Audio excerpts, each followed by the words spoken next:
Good afternoon. We are so delighted to see so many of you here at the Miller Theater. We have a wonderful program tonight for you. This is going to be the kind of our final in the final series in the Jack Tang Memorial Lecture, and we're very grateful to the Tang family for this series. And it's been the topic is poverty alleviation in China, and we've done I think 3 previous programs. This is number 4, and we're very happy to have Professor Scott Rozelle from Stanford with us, and going to be talking about some really interesting developments and happening things that I think doesn't make the headlines, but I think is still really interesting for us to understand about China. And so, those of you who are interested, the book is available for sale, Invisible China, and I'm really delighted that Professor Chao Yiming, who colleague of Professor Rozelle, who is here. Professor Chao is at Hong Kong U, and he's going to be helping to moderate tonight's program. And I want to again thank, on behalf of Asia Society Hong Kong, thank the entire Tang family for your support. And without you, and Jack was one of our original founder of Asia Society Hong Kong when we were founded in 1990, and he was with us until the very end. And but we were really grateful for Jack and Martin.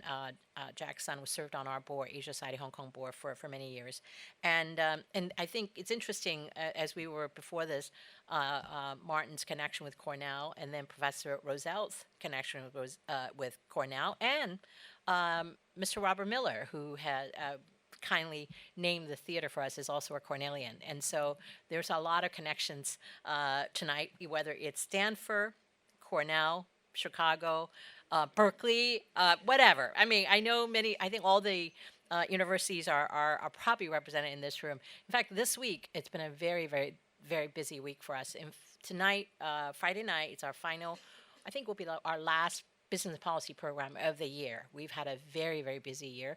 And part of it is because, after we lifted all the restriction, visitors, we've been welcoming visitors here to Hong Kong. This week alone, we have 3 distinguished professors. We started with Professor William Kirby from Harvard. He was with us on Tuesday, I think.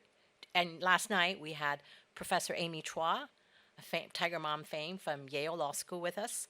And then tonight, we have Stanford Professor Scott Rozelle with us, as well as Hong Kong U, and so we're really, really very grateful to all of you for being here tonight. But before I hand it over to Martin, I wanted to quote. In fact, we got a nice note from Oscar Tang. Oscar is Jack's younger brother, and thanks to Oscar's support with this series, as well as the unveiling, when you come in now, you can see the Jack Tang Visitor Center with Oscar and Agnes Tang's support. And Oscar knows about tonight's program, and he sends his regard. And in fact, I'm going to quote Oscar's email from November 20th. He says, "I read Professor Roselle's book some time ago. His research on the situation in rural China is so eye-opening, and it is almost never talked about. I've recommended the book to many who are interested in China." And so this is a greeting from Oscar from New York, and I know you, like me, I'm looking forward to what Professor Rozelle has to say. But before we have Professor Rozelle on the stage, let me invite Martin to come and say a few words on behalf of the family. Martin.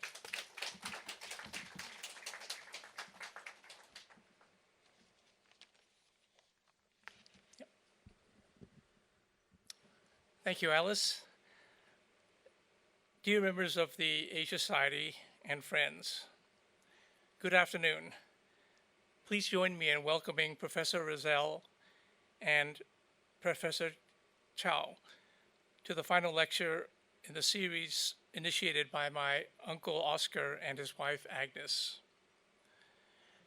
Joanna and my sisters, Nadine and Leslie, are grateful to them for establishing this lecture series in memory of my father.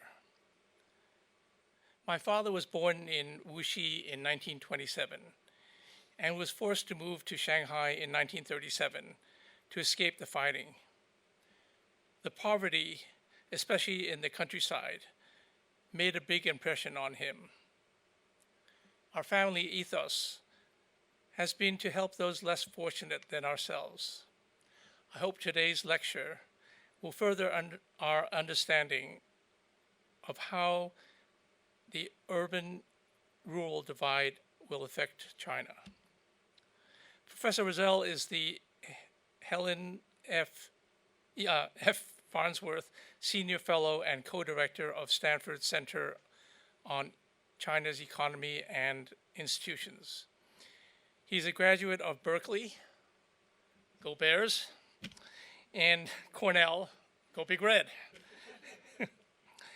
Following his presentation, he will have a fireside chat with Professor Chow of Hong Kong U.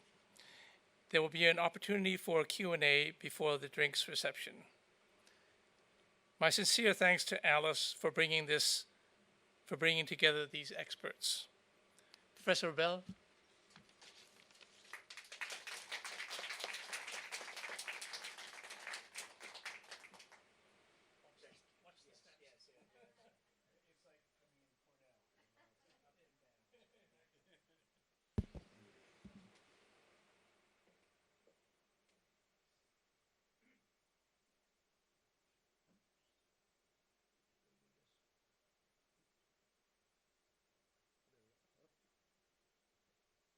Good.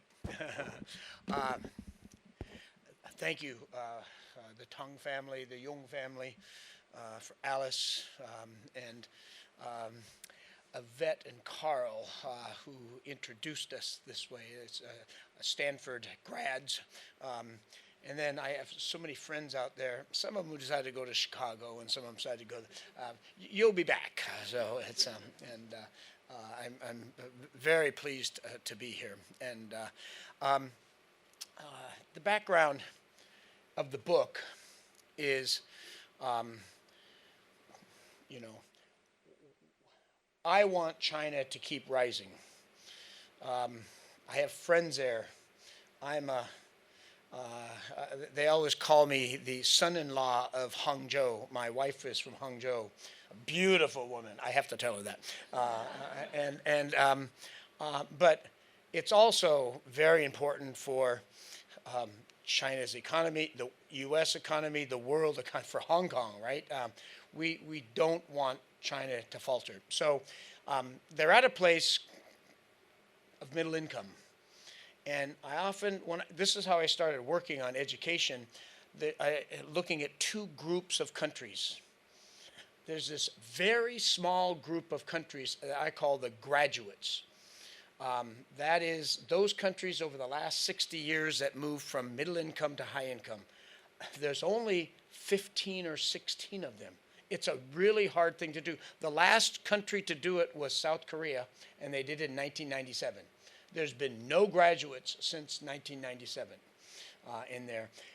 Then there's the middle income trapped countries, and they've been there for 60 years. They grow, and stagnate, grow, and collapse. And you know, when Colombia collapses or Turkey stagnates, we don't feel anything here in Hong Kong or China or the U.S., but they certainly feel that in Colombia or Turkey or those countries that have collapsed, and they're stuck there. Now, there's many differences between these countries, but the one fundamental difference that's true of every graduating country versus every trapped country is their level of education at the time they're middle income.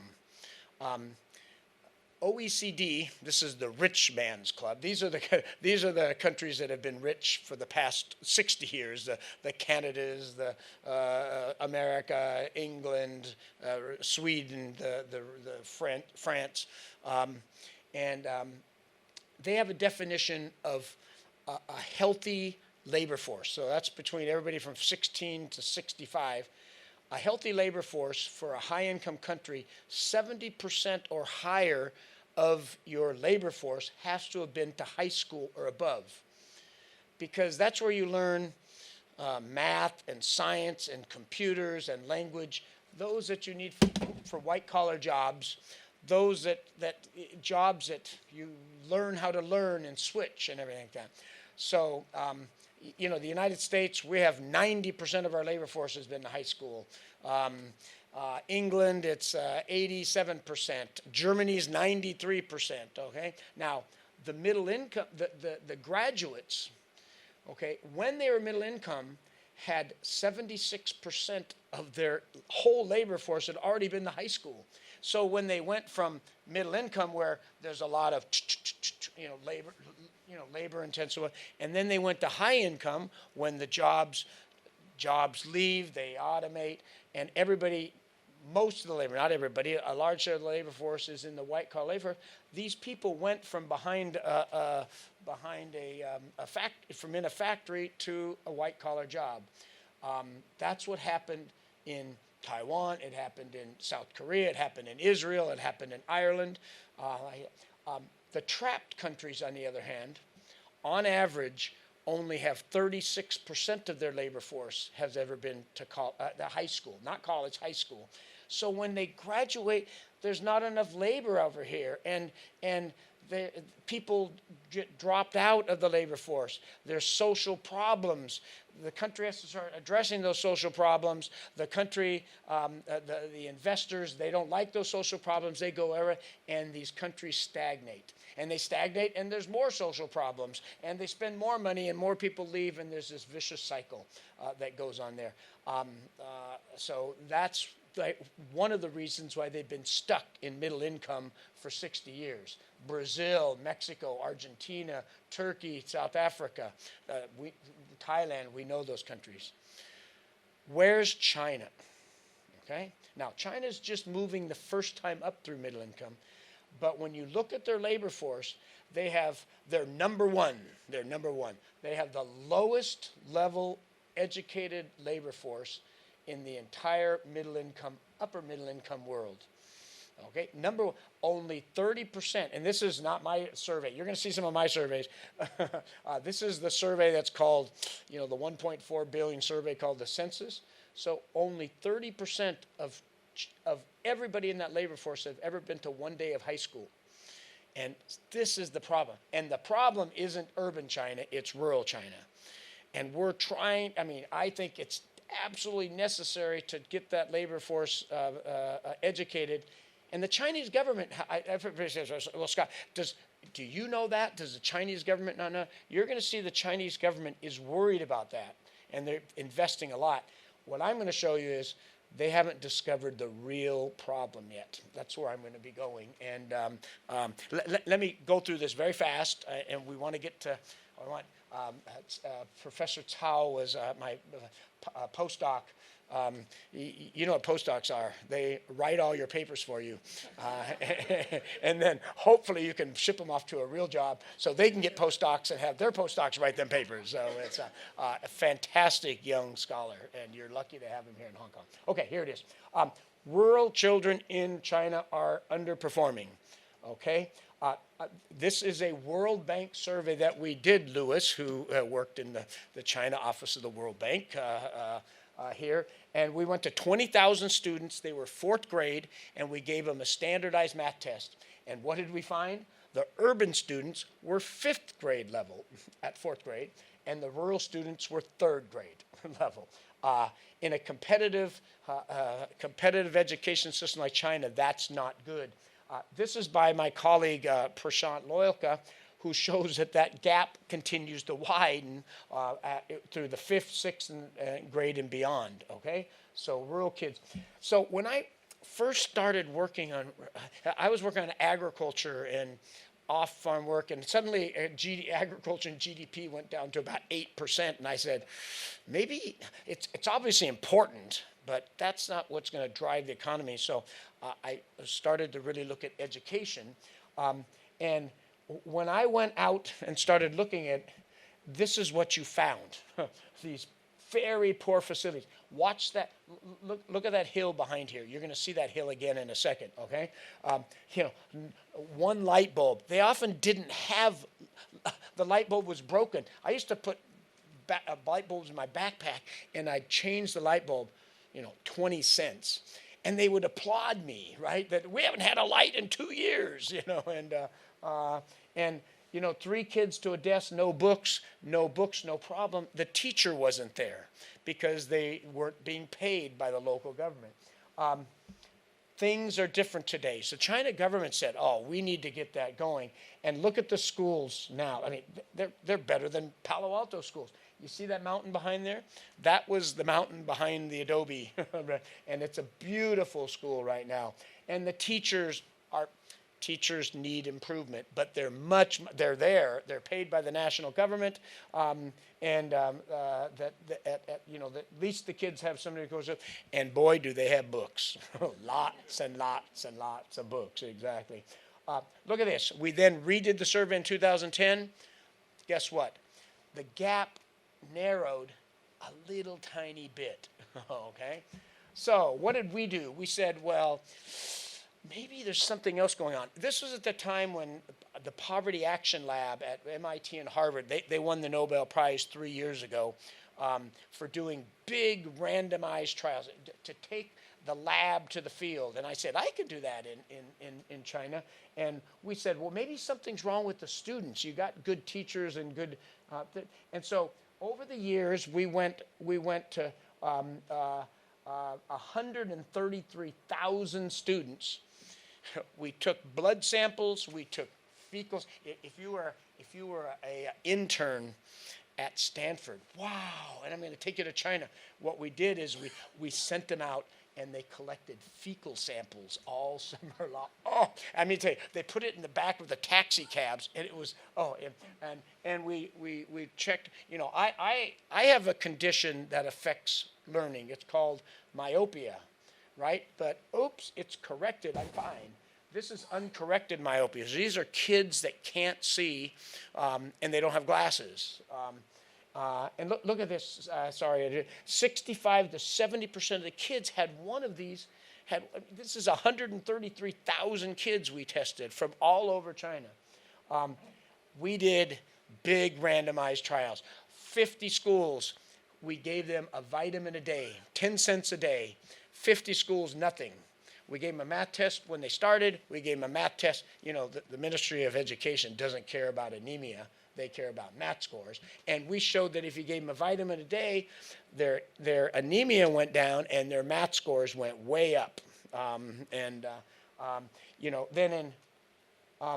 We did big randomized controlled trials in 3 different provinces. There were other NGOs and foundations working for sure. We worked with local, regional, central government. The media got a hold of it. And in 2012, Liu Yandong, the vice premier, who had a real PhD, she said she started the National Nutritious Lunch Program, 26 million kids every day. There's more nutrition lunch given out every day in China than the rest of the world combined. Okay, it's 39 million today. And look what's happened. The anemia rate was 45% in 2012. It's 5% now. Rural China's anemia rate is lower than the United States. I mean, and so, when China figures something out, they do it, right? I think we all kind of know that, right? And they gave out glasses. We have glasses. Intestinal worms, computer-assisted learning, preschool for rural kids. They did all this, and look what happened.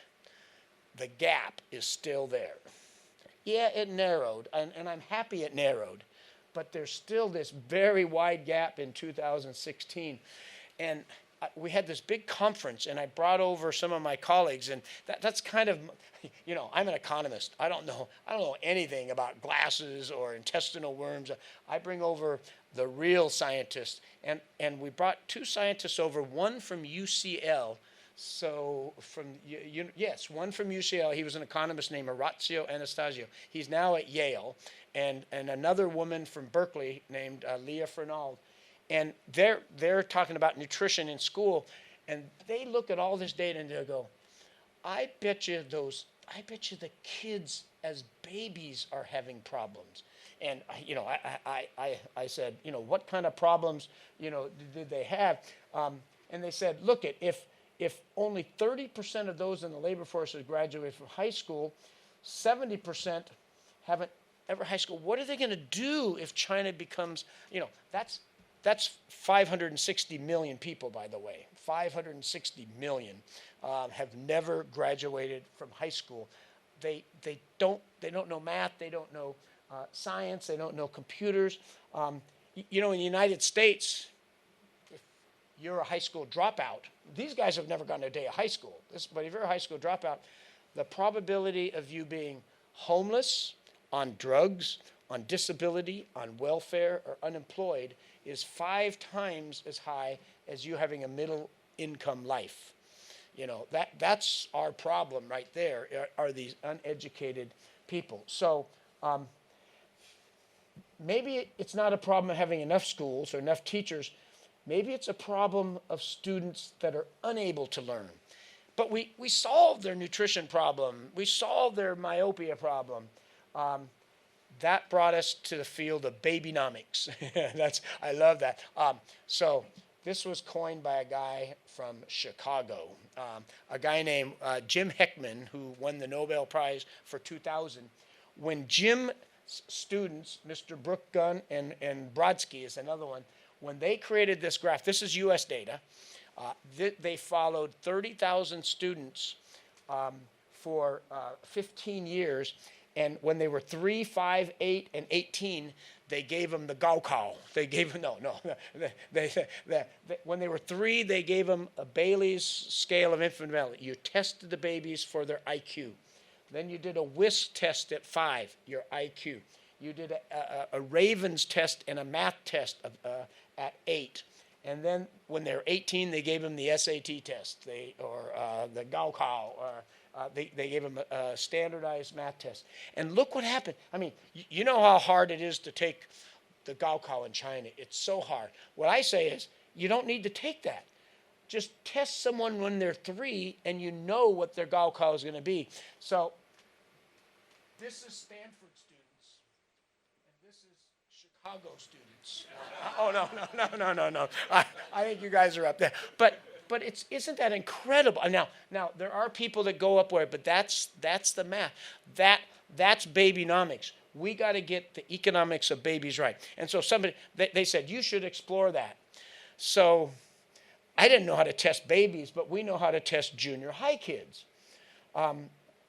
So we went out to Shanxi province and Gansu province. We went to 100 junior highs. We got 2,500 students, and we tested them for their IQ. You can't say the word IQ in China. It's Renzi Nengli. It's cognitive ability. Okay? But that's basically what it called. And look at that. 66% in Gansu and 46% in Shanxi had low levels of cognitive ability. In California, you go to special ed classes if you're there. I mean, you're fine. You can get a job as a landscaper. You can get a job as a nanny, but you aren't going to be able to go to high school and high school. You just can't. Well, here's what happened.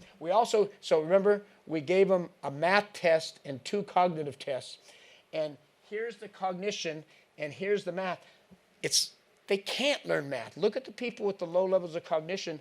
They have really low math scores, okay? So maybe we should start at 3 rather than wait till 12. We did the same thing in elementary schools. We went to 400 elementary schools, 32,000 students, and look at 41% of them had delays in their cognitive abilities, had low IQs.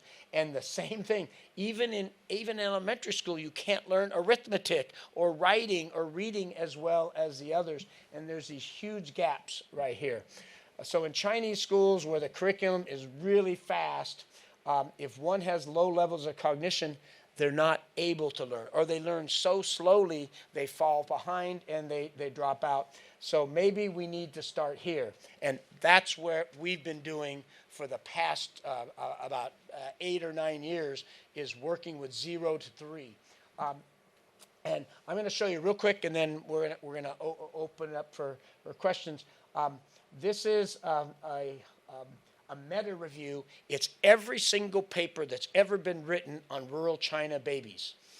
Okay? There's not many of them. There's 2,500 papers that have been written on urban child babies. And there's 12, 12 papers that have been written on rural China babies, okay? And these are all the co-authors. Every single one of them put their name on this systematic review. They're from Shanghai Jiaoda, Peking University, Sichuan University, et cetera, et cetera, et cetera. And 12 of the papers were about early childhood development. This is how high was their cognition. And we went to 10 provinces, 18,000 people. And look at this, when they're 2 to 3 years old, 60% of them have a delay, okay?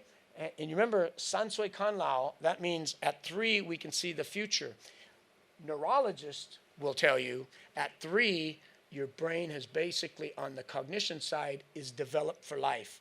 You get a little in 4, you get a little in 5, but most of it's developed by 3. Now, lots of other things happen in preschool, and you know, you get social emotional development, and you then start to learn in school, and you have long attainment, and then you go to college, and then you graduate, you get a good job. All that follows on. You marry a pretty wife, you have smart kids, and I mean, but it all starts at 0 to 3, right here. 60% of Chinese babies. What you got to remember is, this year, the total birth rate in China is 8 million. 8 million people. Yeah, I mean, everybody knows that. That's all. 73% of those babies are rural.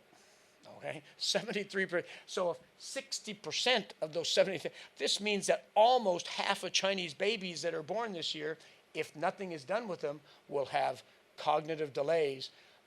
They're not going to, I mean, how is China going to become a high-income country if 500 million of their people can't work in the labor force? Yes, we need 100 million. We need 100 million landscapers. We need 100 million nannies. But you don't need 500 million. They'll become a big, so there's a severe problem. What's the source of delays? As you see, it's not good news. This is why.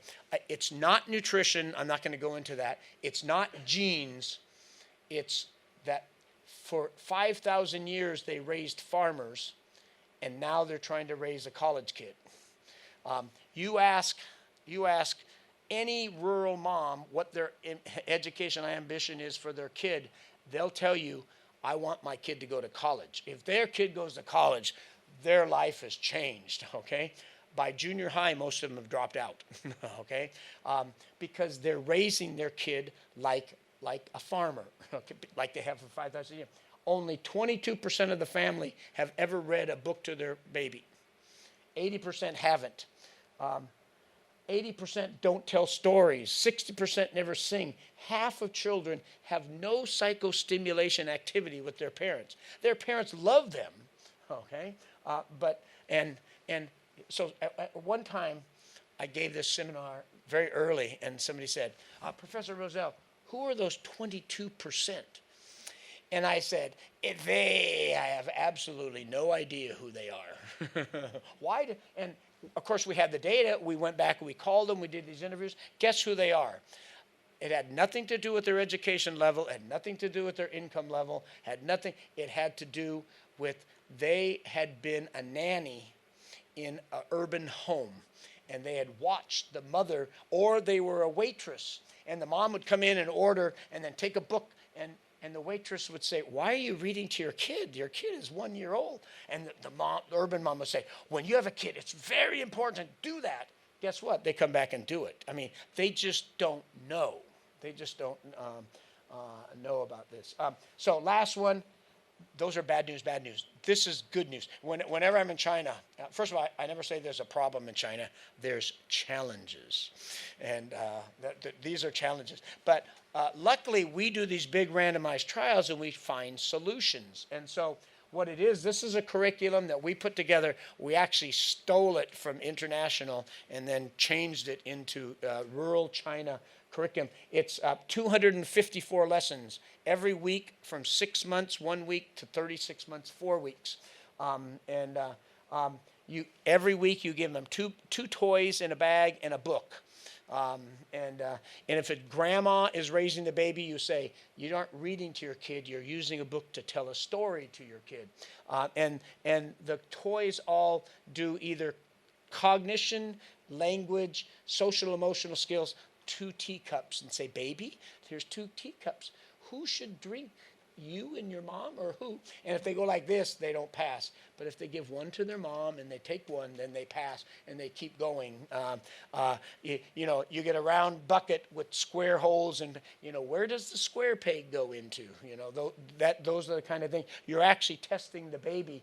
And then this then plays with the baby and stimulates them in that way. This is us training. Our first one, you can see the trainers, they were the Jishengwei. They were the family planning officials who lost their job in 2013. We hired them, and they were great. Now we hire moms in the village, or there's volunteers from the city. They all work, and you actually we're not training the baby, we're training the parents how to raise the baby or how to stimulate the baby. There's been different strategies in home, in centers, blah, blah, blah, blah, with and without nutrition, in Han villages, in minority villages, 6 different curricula. We say our curriculum's the best. Actually, they all work, okay? There's not a best curriculum. There's 10 different groups have done these big randomized trials where 500 babies get trained and 500 parents of babies don't get trained, and we come back a year later, and guess what? When you train their parents to stimulate their kids, those moms read to their babies every single day, and their IQ goes way up compared to the control group. And look at this. This is, I call this all roads lead to Rome. Every single one of those trials increased kids' IQ. And you can say it's a half of a standard, 0.2 of a standard deviation, but only half of the kids need it. Half the kids are normal, half the kids are below normal. This curriculum doesn't take a normal kid and make him a genius, okay? It takes and makes him here. And half of the moms don't participate. I don't know, they're busy or they don't believe it. So if you participate and your baby is below normal, they are normal at the end of 6 to 12 months. And we've now tracked our first babies. They're 10 years old, and their math scores are 1 year ahead of the babies in the control group. And the only difference is they had this training when they were 2 years old. And the parents invest more, they know more, and this is a serious human capital challenge. The solutions depend on interventions. We need everybody to work on this now. There's 8 million babies, okay?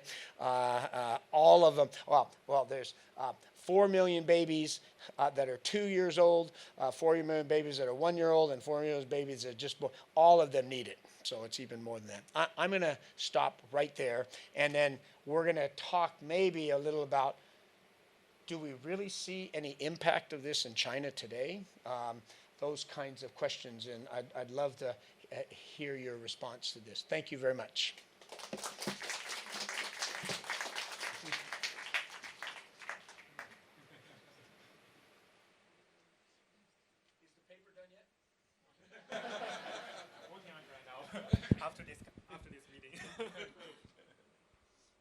Okay, so thank you so much, Scott, for this fantastic presentation. I've heard your presentation for many, many times, but this is the best one that I've ever heard.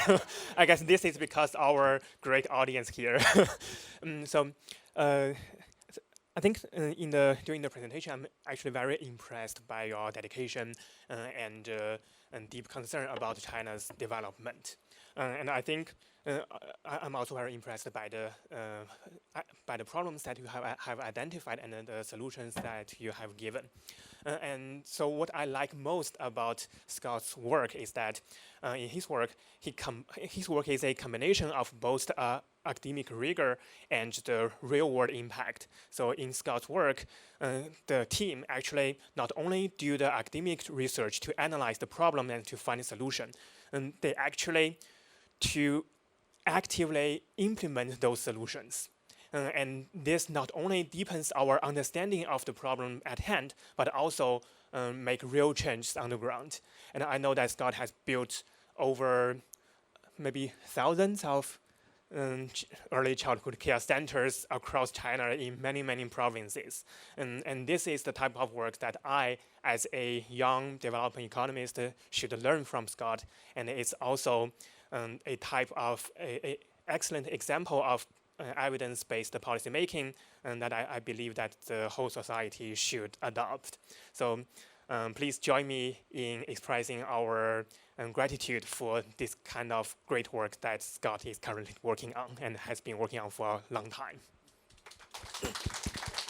In China, you clap for yourself, right? It's like that. So back to the talk today and the book.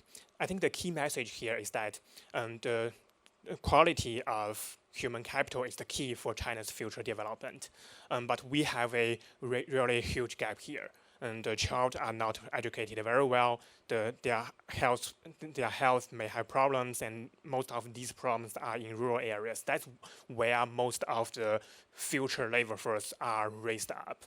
And Scott has go very, very deep into identifying the problem, which turns out to be at the very early stage in their childhood. And Scott has been advocating this for many, many years to advocate for change. So a few years has passed. So have you seen any of the evidence that some of the ideas that you are advocating for has been adopted, or some changes are taking place? Do you think the gap is broadened right now, or it has been started to be narrowed down? Thank you, Yiming. Yeah, there's a lot in that last question. So I'm working on a piece of work, a number of pieces of work right now. And, as you saw a little from the data that I showed, there's this big gap between rural and urban, and it went from wide, and in fact, it's narrowed. It's still wide, but if you look at 2014 data, and then 2016 and 2018, you see evidence that these rural kids are catching up. Now, we still have the 0 to 3 problem, but this is because they've invested so much out there. And of course, more and more rural people go. Then COVID happens. Then something called Shuangjian, the 2 reduction policies. So this is where we don't allow any cram schools, right? You can't have any tutoring out there. This is right at a time when the tutoring schools have just made it to the 4th and 5th tier cities. We were working with a group. Luckily, YFP didn't invest in this particular one. We invested in 4 of these cram schools, and the cram school invested in 8 of them. We built them right across from junior high schools in 5th tier cities in poor rural counties. And it was not 400 yuan per hour, it was 400 yuan per month. And everyone was signing up. Well, we built these 12 new ones, and the first thing we did is we did a randomized trial. Of course, we always do that. We picked 500 students who were going to go to the cram school for free, and 500 students that were going to get to go next year. And we're going to see, did that matter at all? The first week that they were open was January 2020. and we lost the $300,000 that we invested in them. Okay, and so the cram school, so that's gone now. And of course, rich people still have tutors, right? The other thing that happened was, if you look at the gap in 2020, it's this big now. Maybe in part because of the shutting down of the schools, but it's also because of COVID. Is urban kids, their parents tutored them. They had good access to internet. But for an entire semester, these rural kids had almost no training. So it looks like we're right back to where we were. I think both of those matter. So I think that, it's time to really sort of sit back and we need to, the World Bank needs to do 2024 national survey to see where we are and to keep going. Yeah, that's very important to know. And so this year, I actually read a news article saying that the central government has trying to start to promote the early childhood development. And they have a centralized program. I guess that definitely they hear what Scott has been advocated for. And I'm sure you know the program. And do you think that's in the right direction? And is it promising, or are they doing are they doing the right stuff? Is there anything that can be improved to make this even more effective? I mean, absolutely, I'm thrilled that this has happened. I mean, if you looked at the national public health policy manual, which is sort of the basis of what the central government tells the province and the province tells it, the word 0 to 3 rural kids isn't in it. It got added in 2019, and then in 2020, there's a paragraph, that's the third paragraph in the whole thing, says, one of our newest priorities is 0 to 3 rural kids, and this is going to affect our long-term economic growth. And somebody said, that looks like it was translated from the from the Stanford website. And we were very pleased with that. And then in April of this year, they started, great news, they started a national pilot initiative. 191 counties, 30 provinces, to do early childhood development in rural areas. That's the good news. The bad news, no money, and they don't know what to do. They just said you need to do that. Now, the good news back there is that's where I was in China the last 3 weeks. I was at 3 planning conferences, planning workshops with the Ministry of Health, Wei Jianwei, about what to do on this. And we're going to have an international workshop coming this spring, where I've contacted the 10 biggest people in the world that do early childhood development in rural areas, and 9 of them are coming. I mean, because they, and 8 of them said, I've never been to China. They go to South Asia, right? They go, you could get lots of money to work in South Asia or Africa or Latin America. Do you think the USAID is going to support work in China? No. But they're all going to be coming and about what to do and upscale. So I'm really excited about that. And the other thing is I had a very long discussion with Guo Fa-Yen, the National Development Planning Research Group, which is right under the Guo Yuan. Yeah, right under the State Council. Thank you. Sometimes I know my Chinese better than my English. That after, he said, I'll give you an hour. This is the director named Lu Hui. He's a very famous guy in China because he was the youngest provincial governor in China. He was in Heilongjiang, and there was a huge labor dispute in Heilongjiang. He got blamed for it, so it sort of is off track. But Lu Hui meets with Li Chang every single month, and he said, I'll give you an hour. So tell me what you should do. And I want to know. And we started talking about 0 to 3, and he goes, we met for 3 hours. And at the end, he said, I'm going to create a 0 to 3 early childhood development working group to try to figure out what we should do. I'm not convinced yet, but I think this might be important. So he said if they can be convinced, they're going to start spending money on it. So We got a long way to go. But Yeah, we got a long way to go, but this is definitely fantastic and very promising. And Scott mentioned that the government is now recognized of it, but they do not know what to do and they do not have the money. And now Scott knows what to do, and the question is, where do we get the money?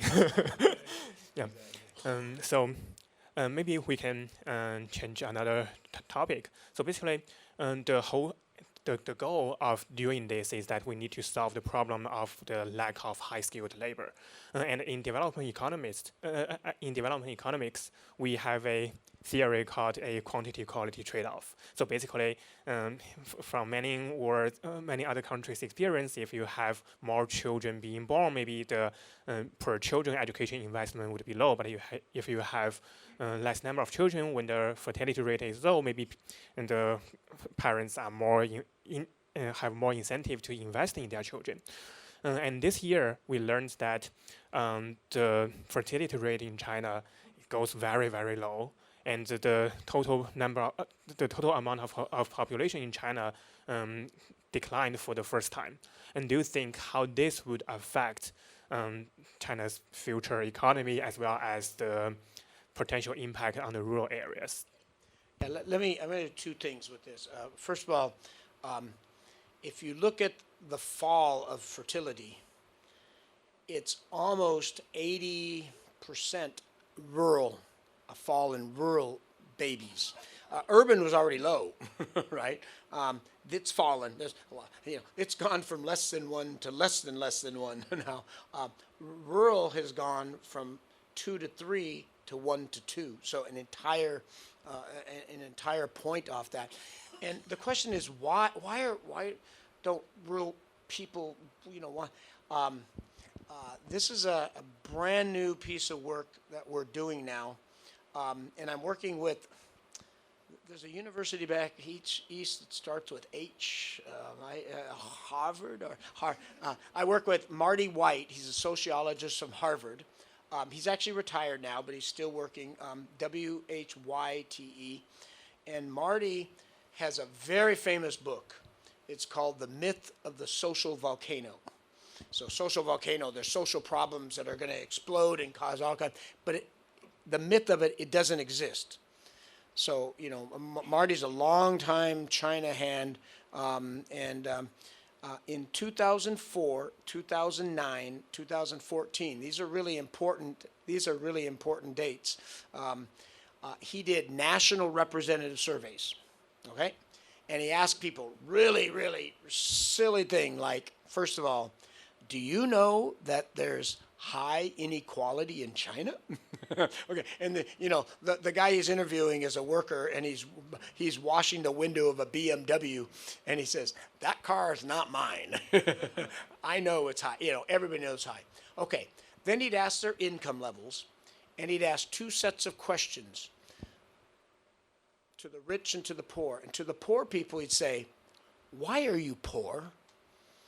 And he'd give them 10 choices. This is very, very interesting. 04, 09, 2014. I'm poor because 我不能干. I'm not capable. Number 3, they have 10 choices. The third choice was, it's because I have a low level of education. They blame themselves. Number 7 is 我没有关系. I don't have connections. Now listen to this. Number 10 is the economy isn't fair. Nobody chose it. Nobody said it was the economy problem.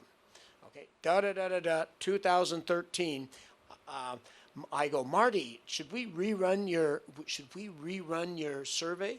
So we took the exact same survey, and with Southwest University of Finance and Economics, we ran this survey in July.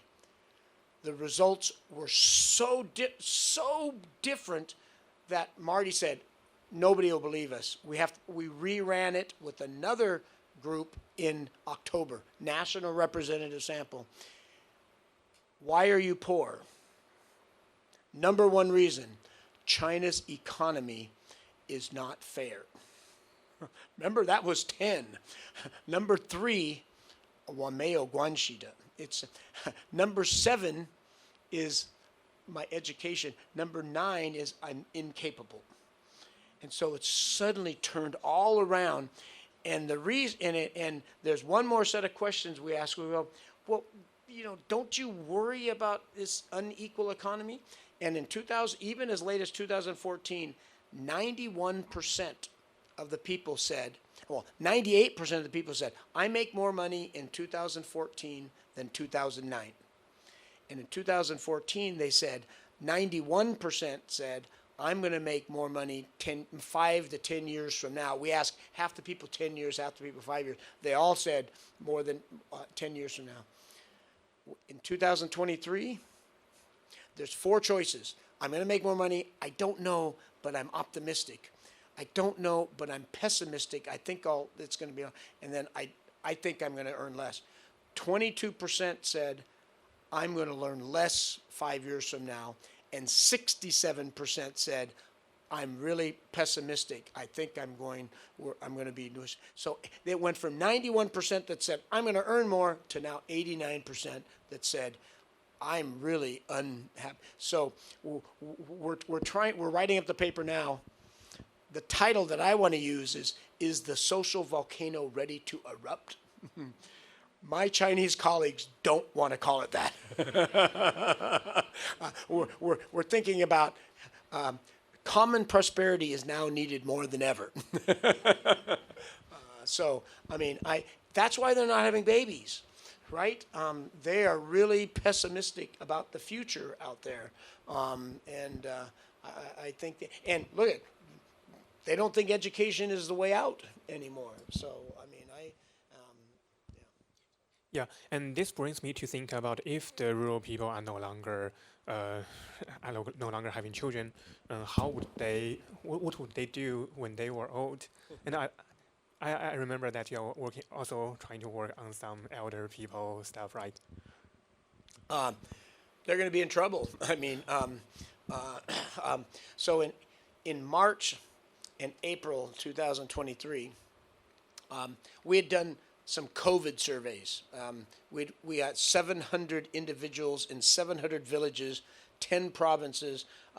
7 provinces around Hubei. It wasn't in Hubei where the COVID was. These are rural villages, and we're so sick and tired. I don't want to do any more COVID papers anymore. I don't want to hear the word COVID anymore. But we went back to these villages in March and April of this year, and only half of the people were working. Okay, only half, and now it's 6 weeks after Chunje, after Spring Festival. So we actually went back to 50. I went back to 25, and my colleague went back to 25 in July, and they were coming back to work then. But even in April, half of the people, half of the rural workforce doesn't have a job. What are the stories you saw in the Chinese newspapers or the Hong Kong newspapers? 22% of 16 to 24-year-old urban kids can't find a job. I don't know how many times I've read that. You know how many that is? That's 11 million kids without a job. And they belong to rich families. There were, according to our things, there was 180 million rural people without a job in March and April. Now, most of them have gone back to work. The problem is they're making 40% to 60% less than they were in 2019, right? And so this is a big problem. And guess what? They get zero unemployment insurance. There's no unemployment insurance. Why? Because a rural person, if you have I would say, if you're tattooed with rural here, no. If you have a rural identity card, you're never unemployed because you can go back to your farm and farm. But guess what? Of 30-year-old and younger rural kids, rural young adults, 90% of them have never farmed one day in their life. They don't know how to farm, and they'll tell you, I'm never going to farm. I am not a farmer. And then they say, I make more in 3 weeks than my dad makes in a year, and he works harder than me, right? And so we need to come up with an unemployment system. We also need to come up with a retirement plan. I mean, this retirement plan isn't going to cover the urban people that they have now. Now we have 100 million retiring rural people. How are you going to take care of them, especially if their rural kids don't have a job? I think that's what I worry about, right? Yeah, this is definitely a problem that we all worry about. And so the next question is, since the key framing here is about the development of China in the future, about the lack of high-skilled labor, and this year we witnessed a boost in the development of AI, which provides the ability to provide some kinds of services that are normally done by high-skilled labor. They can pass the they can pass the exams in Harvard and in Chicago and in other places. They get a very high score. So, given this, what do you think about its impact on China and on the rural area? There might be it might be good because it provides a way to solve the lack of high-skilled labor problem, but it may also create even more unemployment. What do you think? I mean, what you just said is the unemployment is going to come from the rich, from the educated people, right? I mean, that's who they're going to replace. I often call that common unprosperity, is that we're going to make everybody equal, but we're just going to take the rich people and make them poor. So we'll all be poor, I mean, which I don't. We can go more into that. I think some of you people here know more about that than me. A lot of my thinking is based on sort of industrial society norms, and we may be moving towards this. We are moving towards a post-industrial society. I think that things are going to change a lot. So we have a lot of things that we're going to be changing. Our group, we work with 20 or 30 young faculty, older, my former students, and then a lot of their students. We hire editors to work with. They've helped you write your papers. Before his paper gets given to me, I don't want to read his English. So our editor adds. We're going from 4 editors to 2 because of AI. I mean, ChatGPT. They're not ready to go to the journal, but I don't know. I think it's going to be a new world. It's going to be very, very, very interesting. So and that will definitely be something that we can all explore together. So now maybe we can open the floor to our great audience today. You must have a lot of questions and or comments or appreciation to Scott. And so please raise your hand. Tell me if you disagree, or tell me what happens after AI.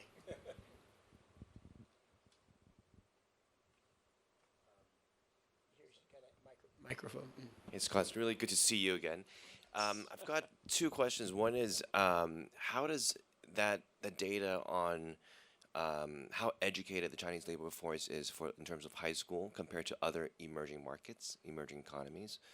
And second is, some people would argue that actually what really matters is, that's top 1% that, that's highly educated, that are very innovative in driving the economy, right? So what would your response to that, to that school of thought? Yeah, well, I mean, and again, at least in the past, there are 0 high-income economies where the labor force, where less than 70% of the labor force hasn't been to high school or above. We need the top 1%. Okay, we need a college-educated elite that creates technical change and new innovations and et cetera. That's absolutely. I think China has most of that, and of course, in the past, they've done it by collaborating with the world, right? Through Hong Kong, right? Exactly. But there are 0 countries that have moved up from middle income to high income that haven't had it. And so look at Mexico. When I was in grad school, Mexico was called the next Taiwan.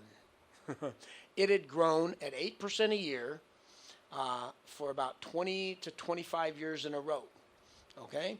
And it had become almost high income. In fact, it was Mexico today is a member of OECD. They were a member of the high income club. Of course, now they're middle income. After 1990, they haven't grown hardly at all. And what happened was the factories moved to China, right?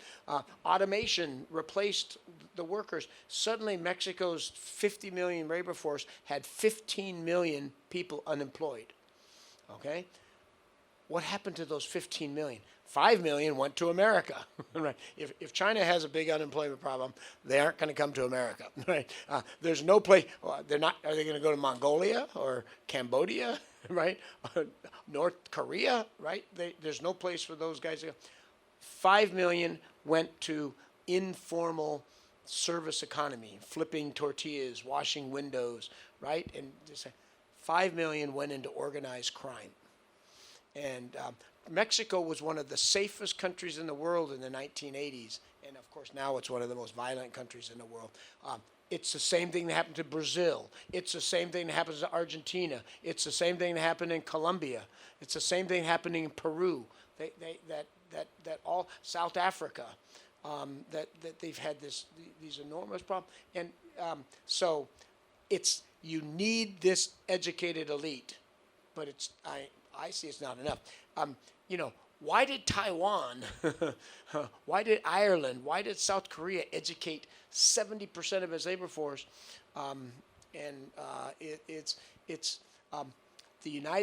Japan built high schools for almost everyone in Taiwan. You know why? They didn't want the young people on the street. They wanted them in school. The same thing happened in Ireland. Ireland split with England and their economy collapsed. There was so much gang violence that the prime minister, or whoever he was of Ireland, made kids go to 13 years of school, okay? And, you know, everybody criticized him of this big waste of time. Of course, today, they're the Silicon Valley of Europe, right? And they did it by accident, but it's a tough. Can you do it without it? No country has ever done it. Of course, no large country has ever gone from middle income to high income either. Yeah, thanks. And here. Nice to see you. Professor, thank you very much. I thought the discussion is extremely insightful. I myself manage a fund, invest in rural China for the last 20 years. Rural China? Yeah, rural China.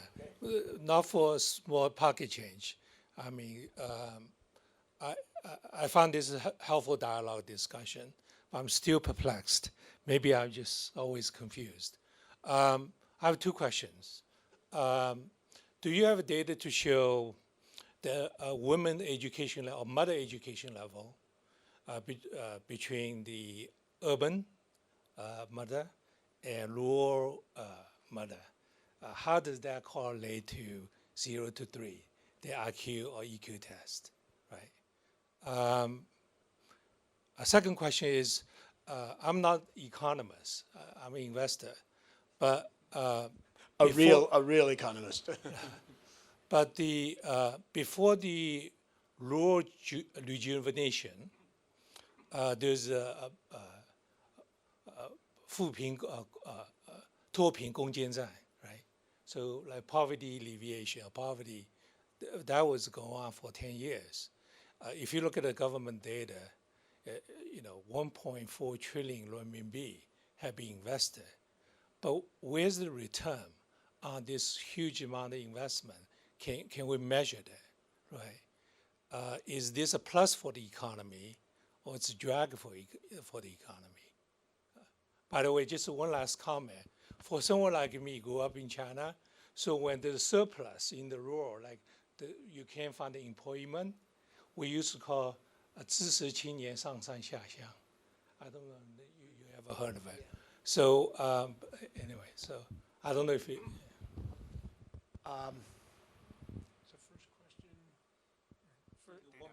Oh, women in China. Education level. Yeah. For So, mom. we're writing a paper now with all of our data on women empowerment in China. I'm going to tell this first, and then go back to your question. And so we have data from 0 to 3, 3 to 6, K to 9, high school, college. Today in China, women are better than men at every single stage. There's 60% of Stanford undergrads are women, and 60%, 58% of college kids in China are women, okay? And they have higher IQs when they're 3 and 6, and they do better. They're a little weaker in math in high school, but overall they're better, and they get higher Gaokao scores, blah, blah, blah, blah. Okay, a higher college exam. Then they get into the labor force, and it collapses on them. The labor force is very discriminatory against that. About raising their babies, we have a paper. It's a paper we haven't been able to publish yet. A couple people have said that it's sort of not ethical. I can't figure it out. We measured the IQ of mothers, and we measured the IQ of babies, and we know their education level, we know their income levels, and for both of them. And what we do is we say, is the IQ level of babies, is it related to the IQ of moms? And then we also ask about their investment into babies, okay? How much they read to their baby, okay? 100%, it must be 97% of urban women, and this is in county seats, prefectural capitals, and provincial capitals, all spend an enormous amount of time on their babies. Okay, they all invest in it. There's no variation, very little variation. So if you run a regression trying to explain babies' IQ, it has nothing to do with how much they invest, because everybody invests, okay? But it has to do with mother's IQ. If mother's IQ is high, baby's IQ is high. If it's lower, and most of the mothers are all normal, it's a little lower, okay? So you see this correlation between, but it has nothing to do with education, because everybody's educated in urban China. But it doesn't have anything to do with rural. It's exactly the opposite. You look at the correlation between mother's IQ and baby's IQ, no correlation at all. Because remember, who's the moms that read to their kid and stimulate their kid? They're the poorly educated rural moms that went to the urban families and spent the time there. And so how much you read to your kid has all the difference to do with the IQ lower, and that has nothing to do with the IQ of mom. I think this is an important paper. We're still trying to get it published. What I think has to happen is they have to start teaching this in school. Okay. So, and the reason I say this is we started out our first project was in nutrition for babies in 2012, 2013. We had already done the nutrition at home in schools, and we ran a test, a nutrition test of moms and grandmas when they had a baby 0 to 3, and out of 10 points they were getting 2.5. They knew nothing about nutrition of babies. Okay, and then somebody said, well, do they know anything about nutrition of animals? So then we asked them about how they feed their pigs, and they scored 8 out of 10. They understand, and why? It's because the pig field salesman was teaching them about nutrition for pigs, but nobody was teaching about nutrition for children. And then I came back to the United States and said, well, do we teach from 7th grade, 8th grade, 9th grade, 10th grade, 11th grade, 12th grade, they all take these courses where they teach them about nutrition and and about raising babies, about every. I mean, they teach them things that at least in California, that about how to deal with the other gender, right? And I mean, and I think that's what need to happen. Now in school they teach them math, science, and Chinese and English, right? And so I think that's neat. And the second question. Oh.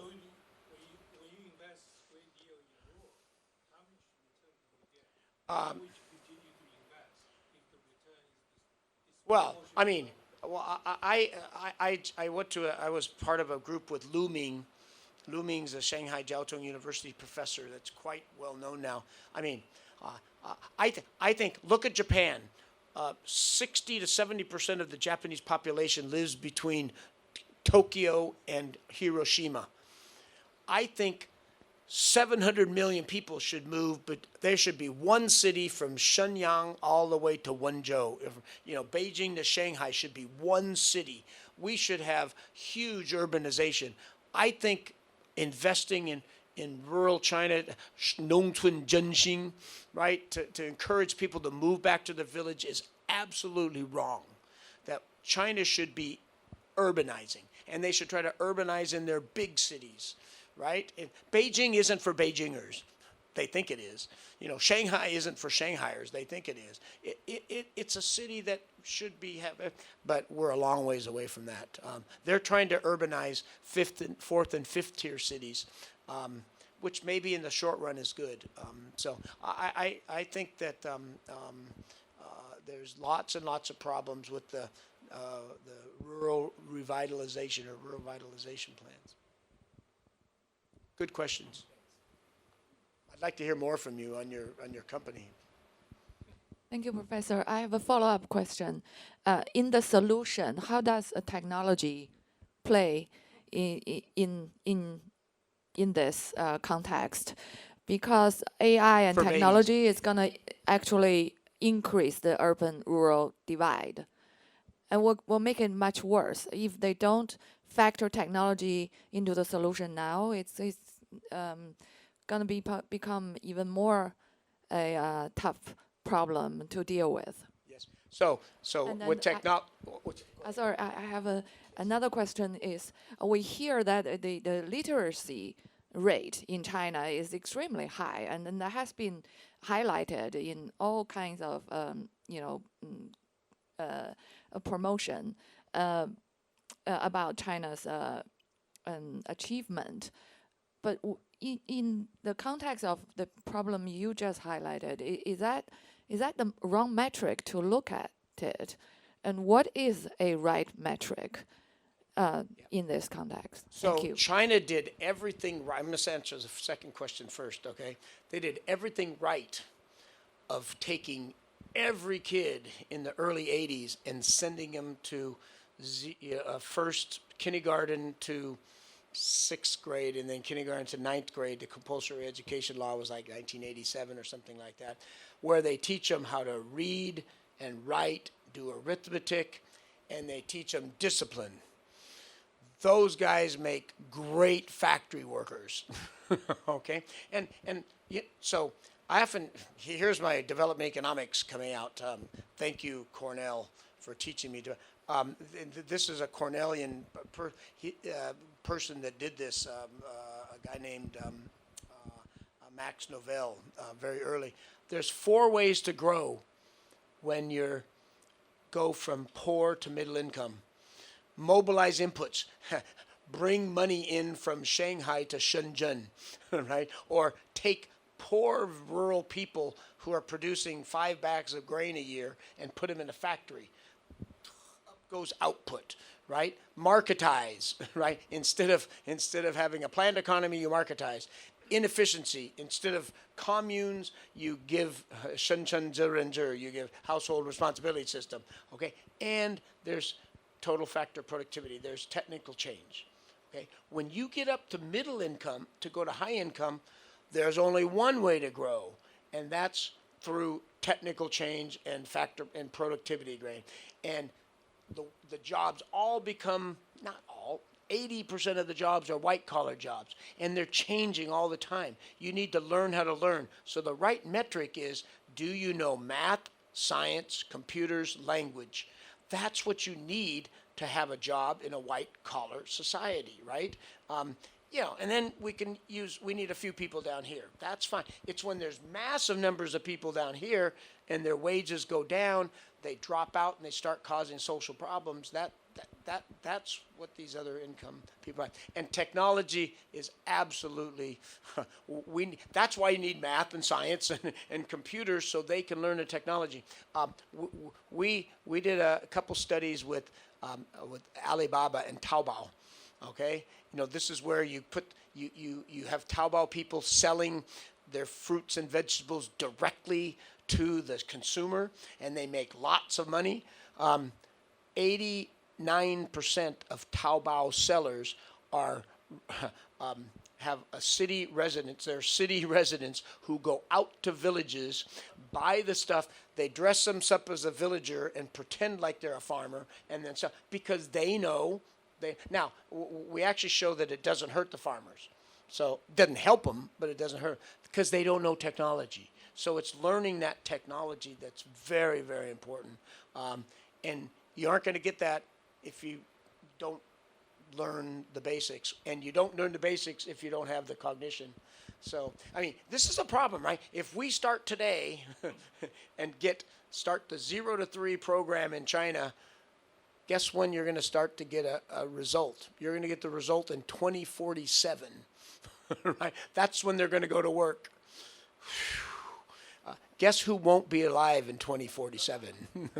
So maybe that's why he doesn't want to invest in it. I hope that's not true. That's a great question.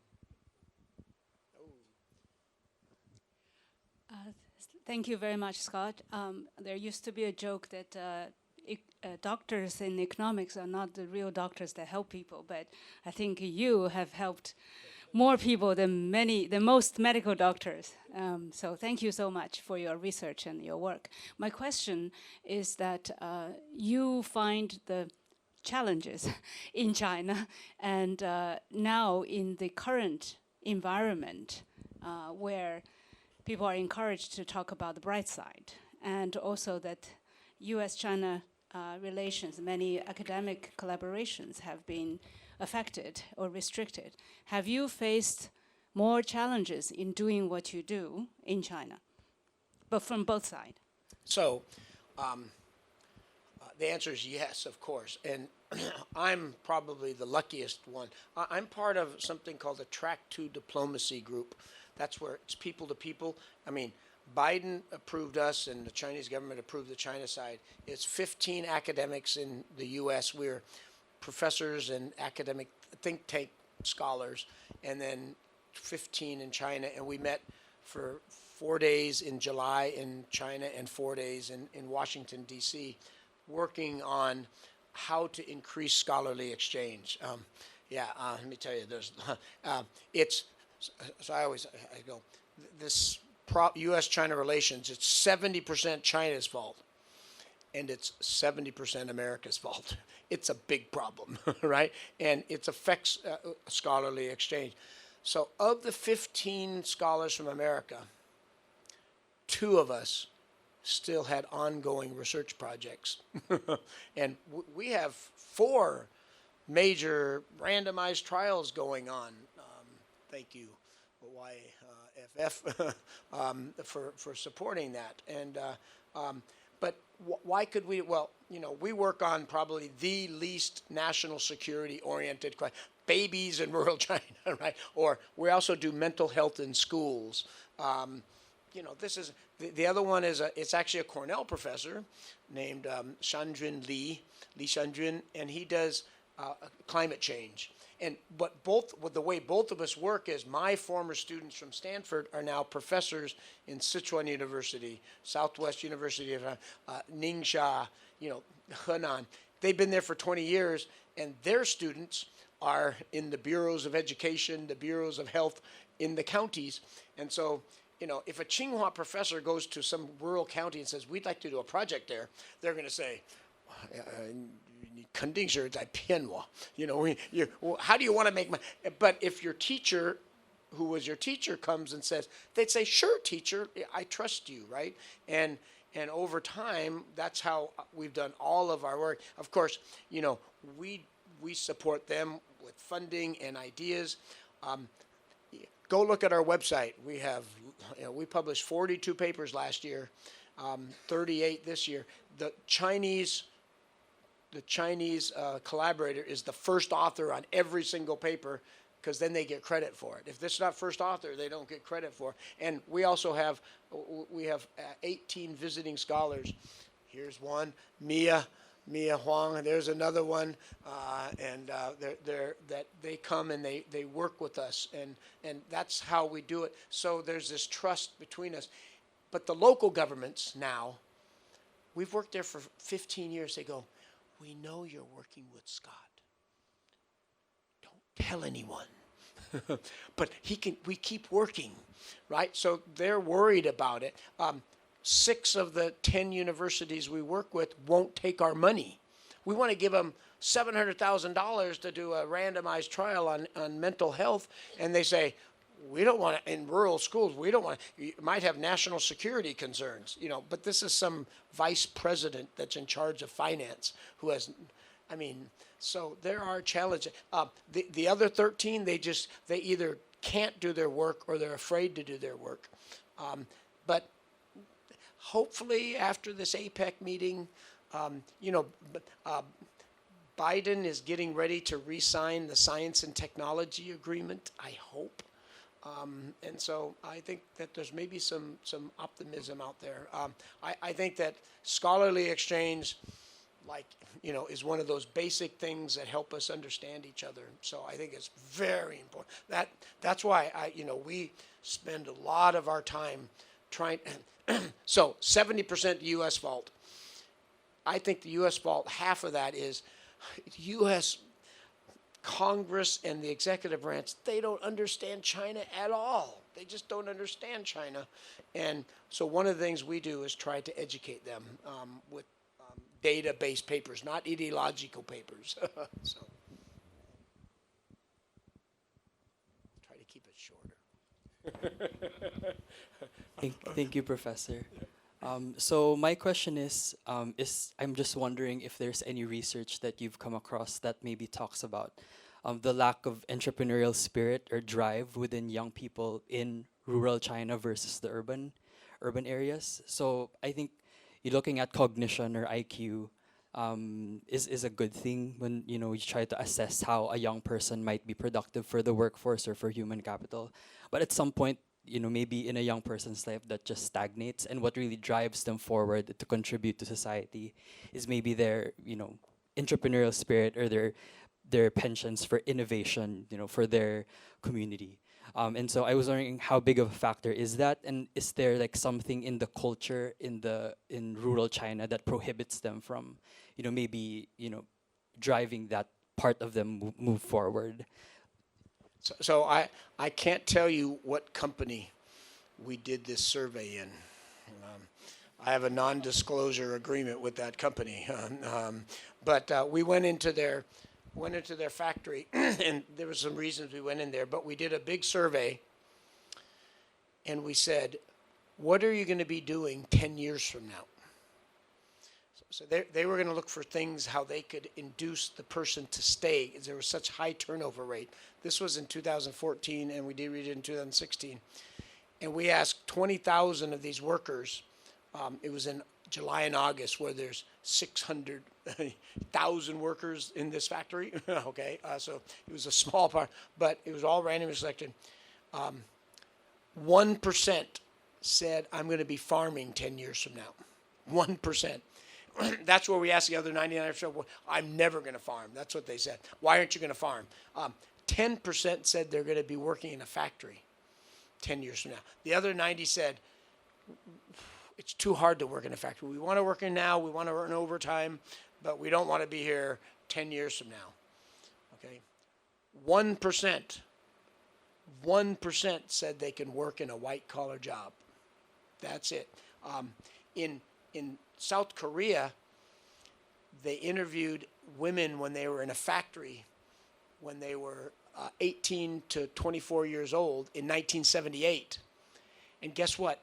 After they worked 12 hours at night, they had to go to high school. They made every woman, every man go to high school at night when they worked in a factory. How stupid, what a waste. In 2004, they went and found those women in the factory. 85% of them were working in a white-collar job. Chinese workers thought 1% could work in it. Okay, what do the other 88% do? They want to do 自营工商业. I want to work for myself. I want to start a business. There is no lack of entrepreneurial spirit in there. Now, so we said, hey, let's start a training program for them. And we'll offer, a 26 course a year long every other week. And we offered it to 5,000 people. We did a randomized trial. We didn't offer those 5,000 people. 4,800 signed up for the course because and we're going to learn labor law and finance and some accounting and blah, blah, blah, in a very low level. After the first week, 4,600 show up. After the third week, 3,400 were there. After the 8th week, it was down to under 2,000. After the 10th week, less than halfway through, 300 were left. And we went back and asked them, why not? And they said, I just couldn't learn. I couldn't do the computer assignments. There was reading.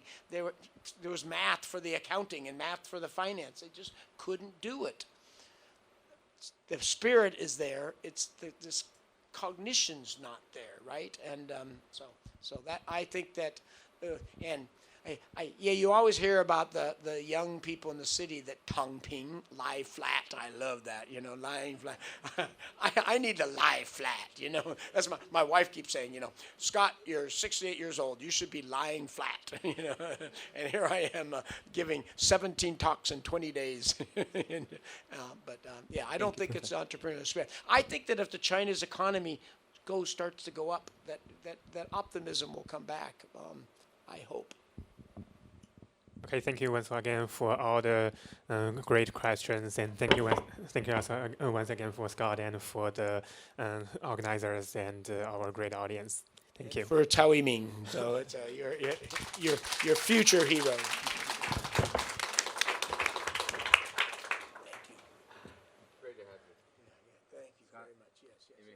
Thank you. Well, sit down, don't run. Just want to tell you what I've learned from today. Number one, you explained why I'm so dumb.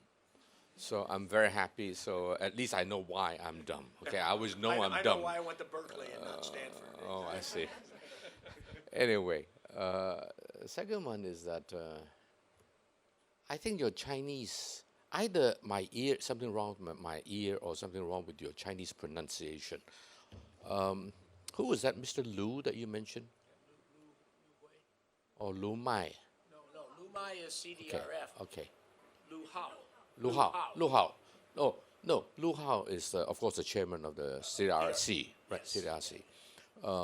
Lu Mai is Right. underneath them, under CDRF. Right, but you also mentioned一个 Lu Hao. And then you also mentioned Lu something else earlier. Lu Ming. Oh, okay, fine. Thank you very much. By the way, So I have a Nanfang Korean. I have a southern accent. you mean Southern California accent. Yeah, that's what I thought. Sorry. I understood it correctly. You did. Yes, I did. So happened Lu Mai was in my office just a couple of days ago, and 30 years hero. He's definitely a hero. 30 years ago, we knew each other. Oh, by the way, ladies and gentlemen, anybody know who was the first mainland Chinese speaker at the ASHK Society Hong Kong Center? The first speaker. Lu Mai. He just came back from Harvard. I knew him before he went, and he came back, and I invited him to speak. And I said, would you like it to be, at a public place? No. Can it? So where can we held it? At my office, because they're so sensitive in those days, right? And I said, can we invite anybody? No, just your friends. So that was the first program we did. and that was, I think, around 1996 maybe, when he first came back from Harvard. So China has gone a long way, but what you have told us is still a long, long way to go, and especially in the rural area. So I'm very happy that I was there at the very beginning of the CDRF. I was there with CDRC and the CDRF, the foundation that Lu Mai became the Secretary General for, and I think Lu Hao is now the chairman of both those things. Anyway, so at least, did he get the idea from you about the children's health, food, the food quality and so forth? So we got the idea from him. Oh yeah, Right. we got the idea. He did a project in Jiangxi, where he gave them butie jiangyo. So Correct. this is Yeah. there was iron fortified Right. soy sauce, Good. and it had a big effect on the kids in that school. Right. We then tried it in North China, and we found out that they don't eat soy sauce in northern China, in northeast China, and so we started doing other things, but we both worked together, and they work. CDRF has always done most of their work in poor minority areas, and we work purely in Han areas, because 92% of China is Han, so that's why we do it. So that's and What about but we've the 0 always to worked 3? together. The 0 to 3. Yes. Was that, did you give Lu Mai the idea or they give you the idea? We got the idea from Jim Heckman, Jim Hackman, yes. and A friend. we good started friend. doing it, and then Jim came and worked with Lu Mai, Okay. and they were one of those 10 randomized trials. Right. So we basically did it at the same time. Oh, very good. Because Lu Mai showed me photographs of how they take care of kids now from a very young age, like 2 or 3 year old, and then 3 or 4 year old, 4 or 5, 6, and so forth. Yeah, A they do whole 0 series to of 12. right, a They whole do series 0 of to 12. photograph. And the last photograph was Jim Hackman with these little children, because they say, hey, Chinese children don't smile. And they to prove it that they can smile, they took a picture with Lu Mai and another picture with Jim Hackman, and the children were smiling. Allow me, one last question. What if you were to divide China into two halves? Treat them as two countries. One is urban, one is rural. How does China stand? Of course, we have to help the rural, there's no question. I'm not suggesting otherwise. But if you were to look at just the rural part, how does it compare to the rest of the world? What percentage of them have a high school?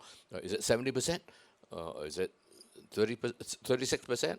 Or below 30 or 30%, or what? So urban China would have the highest level of education level in the entire world. The urban Germany, area. Germany is, urban China.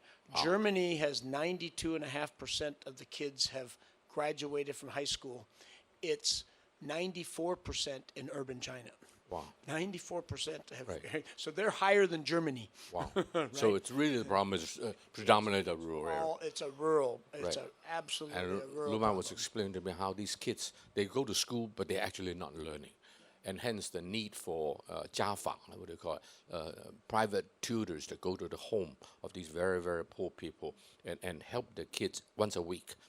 And the kids love it so much that they have, before the Jiafang teacher comes, the children will tell the parents, that seat is for my teacher, please don't sit on it. So it's really quite encouraging. Anyway, let me see. I think that that's all the question I should ask. So the last thing for me to do is to thank the Tang family. We're so delighted that, when Jack and I and a few others first started this venture back in early 1990s, I was just a mere member. Little did we know that we, can be where we are today. And it's really thanks to a lot of generous people that the Tang family has been very generous to us from day one. And then, of course, now Oscar is also joining forces with the Hong Kong side of the family. Joanna, great to see you here. Martin, by the way, Martin was on our board. He kicked me out, so he left the board. Too bad. That's what I thought. Anyway, so come back.